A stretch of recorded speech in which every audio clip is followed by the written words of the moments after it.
tractor વાળા હમણાં બોલાવો ને હાવ ધબધબાટી બૈડું માન ખાઈતરું માન સાહ માન રોટાવેટર માન નહીં થાંભલો માન કથળી હાલી ગયું હો તમારું એમાં હવે તો ઓલું જીપીએસ આવી ગયું લે અહીં હેઠે ખડકસી નાખીને લીમડા ને સાયા ટાઢા પોરના બેઠા હોય હાવ અહીંથી આઈ કસ્ટમ નાખીને ટ્રેક્ટર મૂકી દે તો વયું જાય સેટ ઓલો હેઠે અને એમાં પાછા બેઠા બેઠા ઓર્ડર કેવા દે ખબર હે લેત પાલભાઈ તાર ઘર નામને કેતા એક રકાબી એક અડારી જેટલો સા કરે સા હાંભરો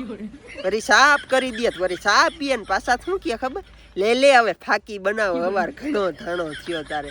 બનાવ એમ કરીને લે ફાકી આપણી ખાઈ જાય આ ફાકીયું નથી પોહાત્યું અમને ઓ ખરેખર ફાકીયું હવે હન તમે બાંધીને આવજો 25 રૂપિયા થઈ ગયા ફાકીયુંના ગીરી અમને પોહાત્યું નથી ફાકીયું ખવડાવ્યું તમને એક તાહાનું ફાકીયું એટલું જોઈએ ઉથાઈ લે ફાકીયું જોઈએ એટલે ઈ અમને મૂર નથી પોહાતું નીમાં એવું જીપીએસ આવ્યા નવીરા બેઠાવો હાવ ફાકી ઉપર ફાકી લે ઘટડીનું એટલે ફાકીયું લઈને આવજો બીજું બધું ઠીક ટ્રેક્ટરનું નામ આલે લ્યો તમારા એટલે એવું છે ભાઈ